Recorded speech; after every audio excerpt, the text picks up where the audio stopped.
Salut à tous, j'espère que vous allez bien, c'est Romain et on se retrouve aujourd'hui pour le traditionnel avant-match demain soir à Villa Park. Il n'y a aucun autre scénario possible qu'une qualification du PSG. Bien sûr qu'on doit capitaliser sur ce match aller formidable il y a 6 jours au Parc des Princes, surtout que depuis on n'a pas eu de championnat, la Ligue a été gentille avec nous à décaler notre match contre Nantes. Il y a même eu du repos donné aux joueurs vendredi, les joueurs qui ont voyagé aujourd'hui pour Birmingham, 19h, entraînement dans un Villa Park vide, évidemment demain avec les supporters. L'atmosphère sera sûrement pesante, Unai Emery a parlé de forteresse, mais ça ce sera avant le coup d'envoi. Une fois qu'il sera donné, le but est d'éteindre ce stade le plus rapidement possible. Et dans cette vidéo, on va voir comment. Installez-vous, c'est parti.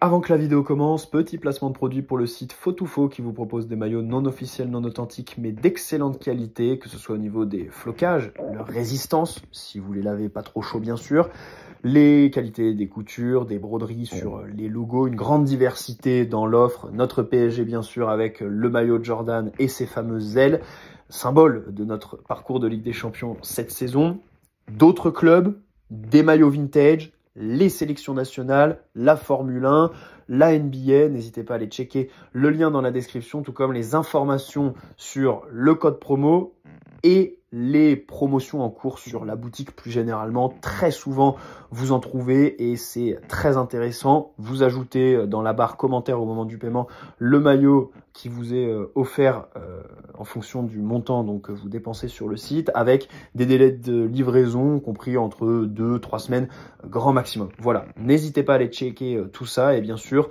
on les embrasse, c'est eux qui régalent.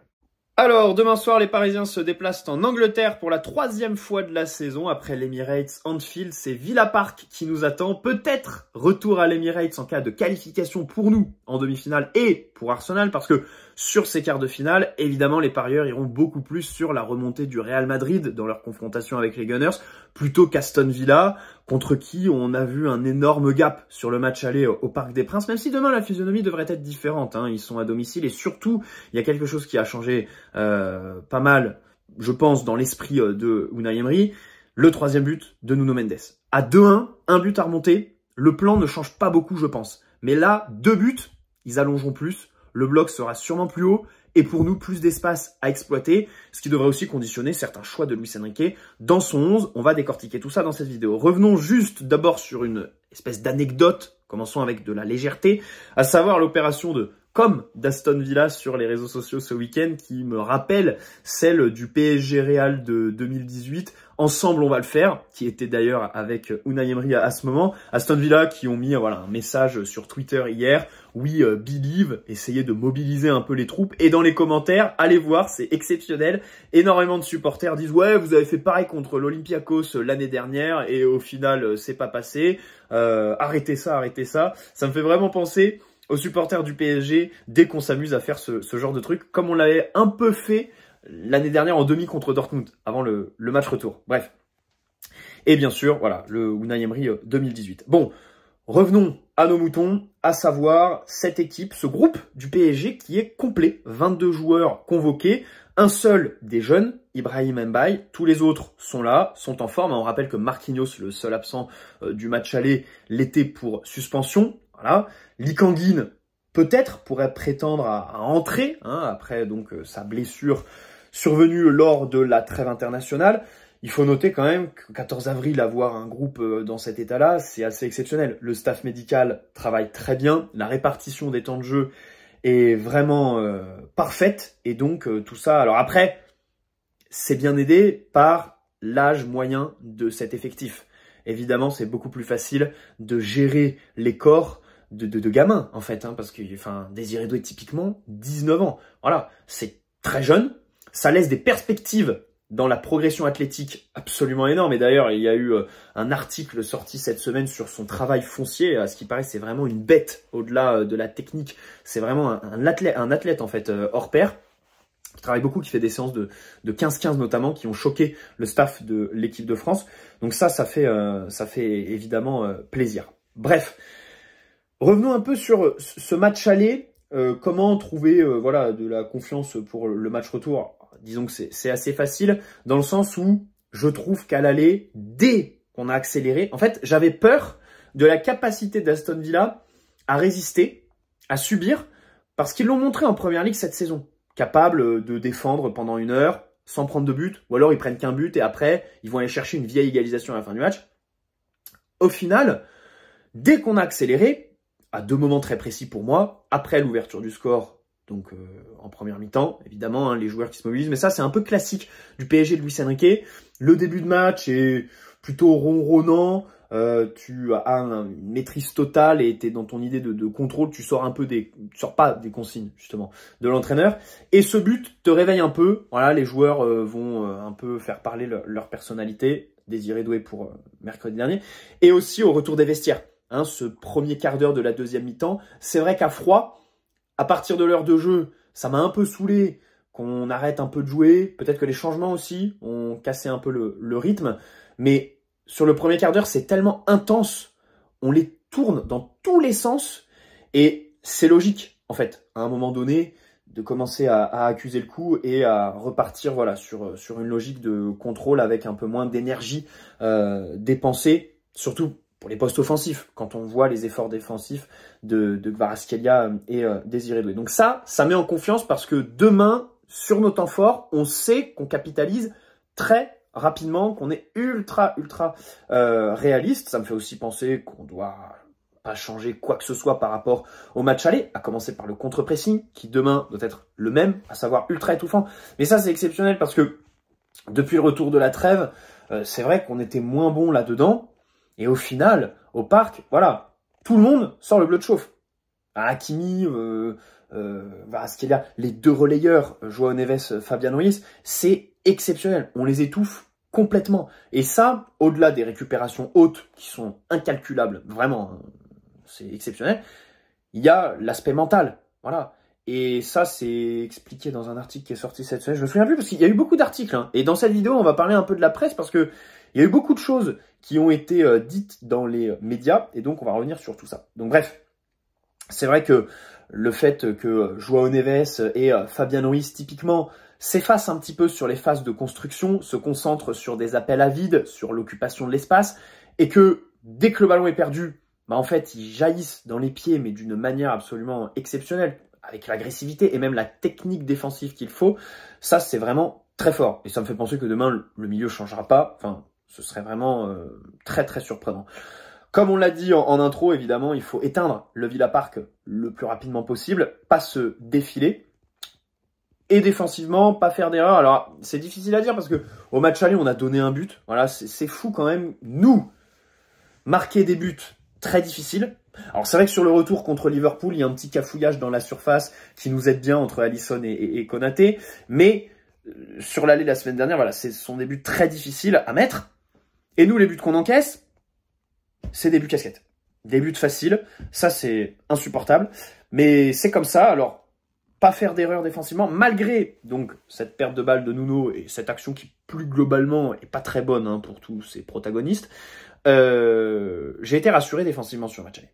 On est bon, on flanche pas, gestion de la profondeur. C'est vrai qu'à part cette action, on ne donne rien, même pas une miette à l'attaque d'Aston Villa, qui devrait être différente demain parce que Watkins a rejoué ce week-end. Peut-être qu'il va retrouver son poste de neuf et du coup Rashford le côté, ce qui donnerait plus de travail à Achraf Hakimi, mais aussi plus d'espace pour nous sur le côté droit parce que alors Unai Emery a été un peu évasif en conférence de presse quand on lui a posé cette question. Hein. Il a dit on a notre temps, c'est vrai qu'on a déjà essayé cette disposition, mais voilà, il faut du temps machin. Parce que c'est typiquement la problématique qu'on avait avec Mbappé la saison passée. Rashford défend très peu et ça peut faire très mal, surtout sur le côté droit où Achraf monte, il y a Dembélé qui peut venir, tu peux avoir Désiré Doué, le milieu qui se projette.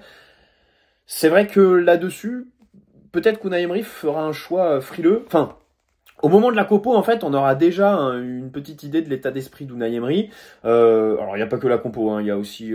Enfin, tu peux regarder son body language avant les matchs. C'est très facile de savoir si tu vas gagner ou perdre contre Unai Emery, parce que quand tu gagnes, tu peux l'annoncer dès la poignée de main avant le match avec l'entraîneur adverse, tellement ce garçon pue la loose quand il est dans un mauvais soir. Mais bref, il est à domicile demain. Hein, il a parlé de Villa Park comme une forteresse.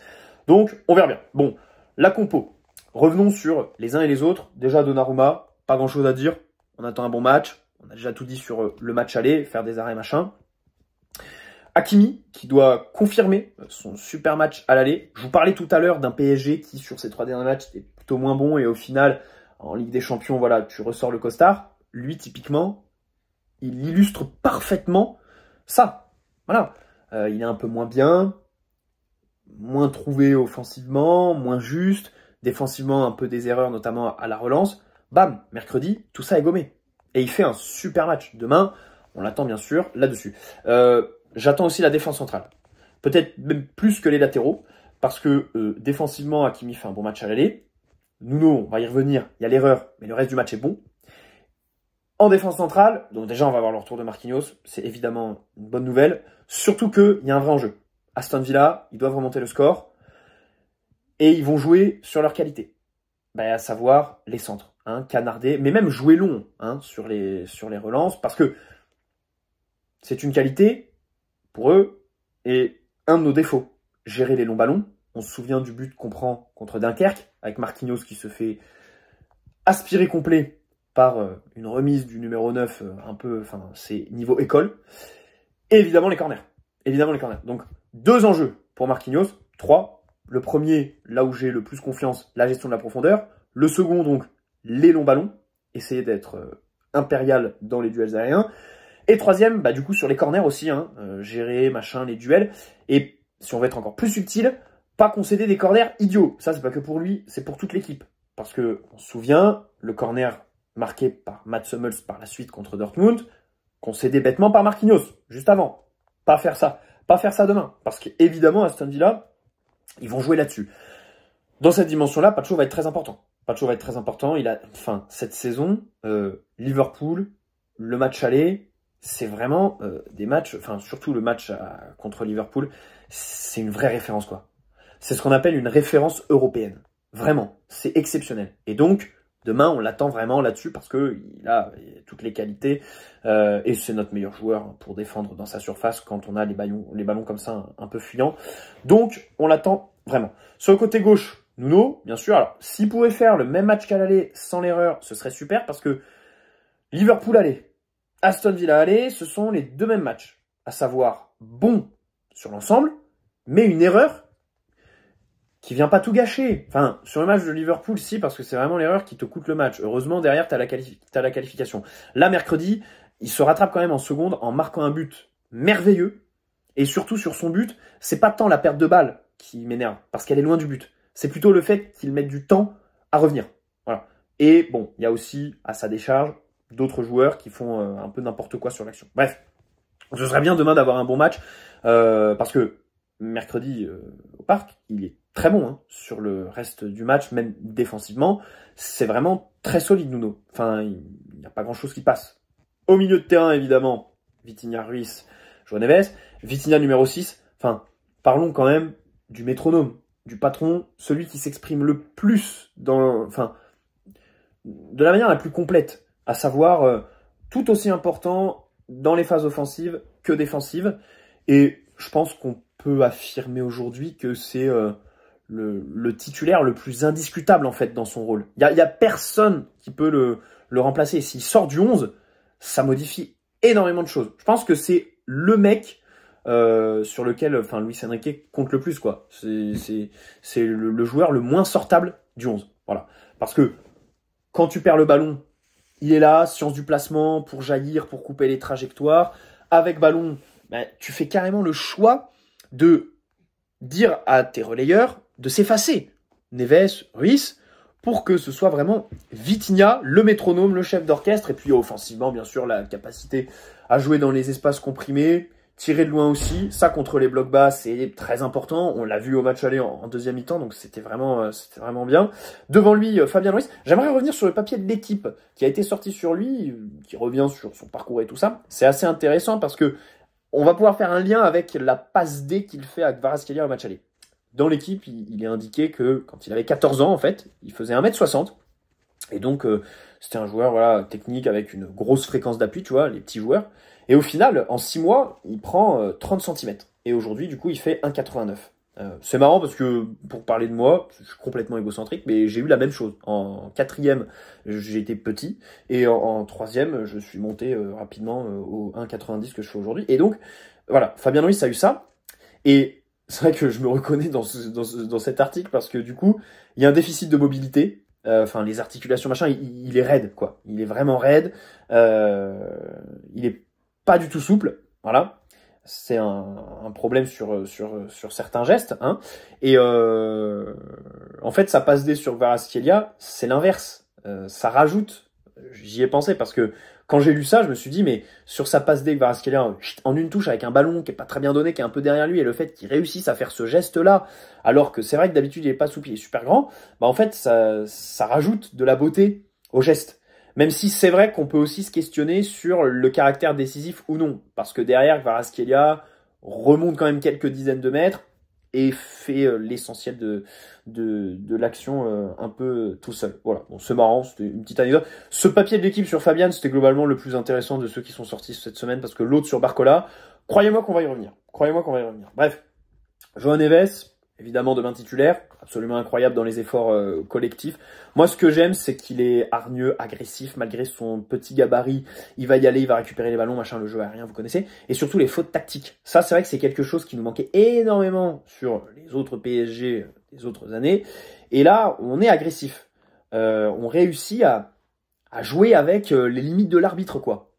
Vraiment, faire les bonnes fautes intelligentes au bon moment et tout ça, c'est vraiment exceptionnel. Alors, dans le débrief à froid ou chaud, je sais plus, on dit que il se projette beaucoup, mais qu'il est difficilement trouvable quand il se projette. C'est vrai. Mais de l'autre côté, bon, il faut voir le verre à moitié plein et se dire que les appels, voilà, servent à quelque chose. Et c'est un sacrifice qui est très bien exécuté. Vraiment. Au service de l'équipe. Donc ça fait très plaisir, bien sûr. Passons à l'attaque. Commençons par Barcola, parce que j'aimerais m'arrêter longuement là sur les infos. D'abord la première, qui est quasiment officielle. Au terme de son mandat avec Jorge Mendes, il va changer d'agent et passer chez Moussa Sissoko, qui a déjà donc Doué, Dembélé, Kolo Muani aussi. Hein.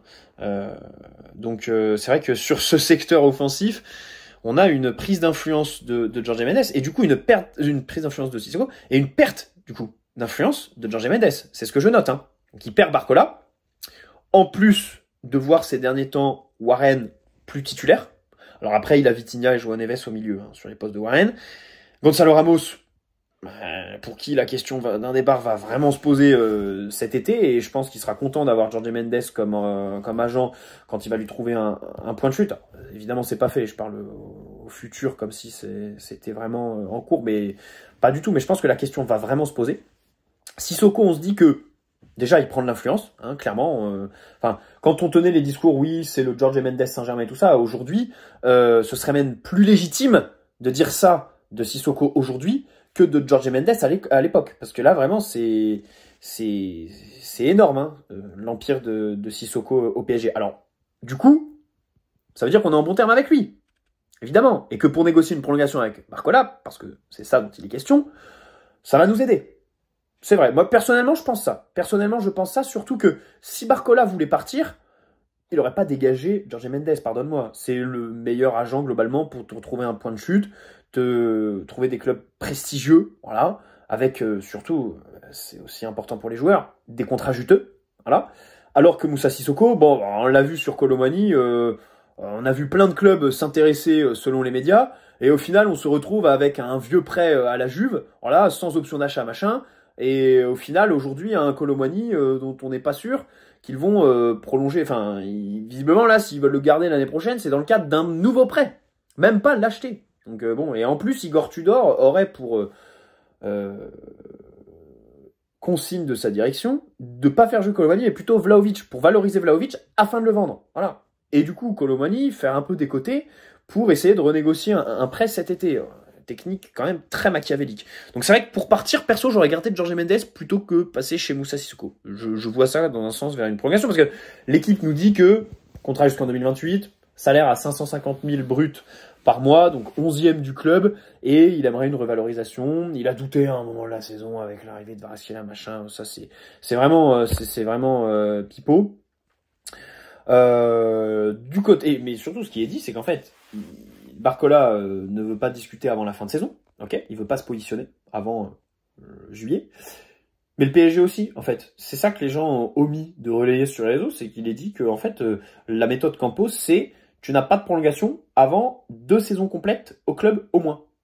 Donc en fait, les deux, pour l'instant, sont sur la même position. À savoir, on se dit rendez-vous dans 3 mois. Et bon, quand t'es en 2025 pour 2028, ça va, je pense qu'il y a le temps. Revenons sur demain. Évidemment, demain, je pense que le duel donc pour la place de titulaire avec Désiré Doué, parce que oui, je spoil la suite de la compo, enfin, je pense que ce sera Dembélé et Kvara, les deux autres. Doué versus Barcola, ce sera peut-être plus serré qu'à l'aller. Parce que Aston Villa étant en ballottage défavorable, peut-être qu'ils vont plus ouvrir le jeu, nous laisser des espaces que du coup Barcola pourra exploiter pour prendre la profondeur. C'est une physionomie de match qui pourrait lui aller, tu vois. Surtout que, on parlait tout à l'heure de Rashford sur le côté gauche, tu peux foutre Barcola côté droit, Kvara côté gauche, et du coup Barcola martyrise en profondeur, parce qu'en plus il est meilleur pour prendre la profondeur à droite qu'à gauche. Donc moi demain je fais ça, surtout si Unai Emery met Rashford et Watkins en même temps, parce que du coup ça veut dire Rashford ailier gauche, et donc Barcola qui vraiment fait baisser la ligne défensive, machin, prend dans le dos son défenseur, en prenant la profondeur côté droit. D'ailleurs, on a eu une info du Parisien qui a dit que ces derniers jours au campus, on a travaillé la prise de profondeur, hein, et que le staff réfléchit à titulariser Barcola. Alors après, c'est vrai que sur le match aller, il décide de titulariser Désiré Doué, et le choix est ultra payant, parce que tu le fais pensant que Unai Emery, et a raison, Unai Emery va défendre, poser un bus, c'est fait. Désiré Doué, comme il a une grosse frappasse, évidemment, tirer de loin, machin, contre ce genre d'équipe, ça t'aide. Et ça a marché. Et ça a marché. C'est vrai que bon nombre de fois cette saison, tu as décoché une frappe avec une certaine précision, et même s'il ne marque pas, sur le second ballon, il y a quelqu'un. Le but de Barcola contre Manchester City. C'est à ça je fais référence. Donc voilà, c'est vrai que... Et puis ces derniers temps, il est tellement fantastique. Enfin, il prend le titre de joueur du mois de la Ligue 1 dimanche. 5 buts sur les 4 derniers matchs. Voilà, c'est vrai qu'il est... Peut-être que demain, s'il est titulaire à la place de Barcola, on pourra se dire, bah là, il a vraiment gagné sa place de titulaire, quoi. Il a vraiment bousculé la hiérarchie. Bah, Barcola pas titulaire sur un match aller-retour de Ligue des Champions, ce serait quand même gros. Bon, Ousmane Dembélé, je pense, sera faux numéro 9. Moi, j'adore son comportement sur la fin du match aller. C'est-à-dire que on jouait un peu à la baballe. Sur l'action, typiquement, t'as Vitinha et João Neves qui échangent les ballons sans prendre trop de risques, et lui, il arrive, bam, il fait la passe D. Terminé. Tu sens que la mentalité a vraiment évolué. Hein. C'est comme les images que tu vois de l'entraînement. Hein. À chaque fois, il fracasse les buts, quoi. Donc, c'est vrai que le Ousmane méchant me plaît énormément. Et il sait très bien que dans la course au Ballon d'Or, une qualification, surtout si le Real est éliminé, parce que le Real éliminé, ça veut dire pas de LDC. Et voilà, Mbappé, Vinicius, probablement hors course pour le Ballon d'Or. Voilà. Alors après, c'est vrai que s'ils font l'exploit demain, qu'après en demi-machin et qu'au final ils vont chercher la LDC, c'est vrai que, mais surtout Real, voilà, c'est quand même l'institution, les journalistes votent pour eux, même si bon, ils s'estiment lésés sur le Ballon d'Or de Rodri. Bref, Kvaratskhelia, pour terminer, me semble difficile à sortir du 11, et ça c'est exceptionnel, hein, pour une recrue du mercato hivernal. L'intégration express en 2 mois, homme du match d'un quart de finale de Ligue des Champions, non, c'est très fort. Et la capacité à alterner justesse technique et effort défensif, on l'a déjà dit 1000 fois, on le répète. Et demain, enfin, je vois pas comment il est sur le banc. Luis Enrique l'adore. Et il commence à devenir de plus en plus important dans notre schéma de jeu. Donc ça fait plaisir. Notons au-delà du 11, en fait, j'aimerais parler du coaching de Luis Enrique, qui a été le même que d'habitude au match aller, c'est-à-dire vraiment que 3 changements déjà, très peu de coaching, dont 2 très tôt, où tu sors un milieu et un ailier, c'est classique, hein, parce que tu fais rentrer en fait le milieu que tu as sorti du 11 de départ. Warren et Barcola pour le match aller. Et après, bon, Ramos qui rentre à la toute fin de match, mais c'est assez anecdotique. Peut-être que demain on aura l'entrée d'un Lee Kang-in, mais c'est vrai que Luis Enrique n'est pas très innovant, hein, dans son coaching, c'est toujours assez conservateur, disons.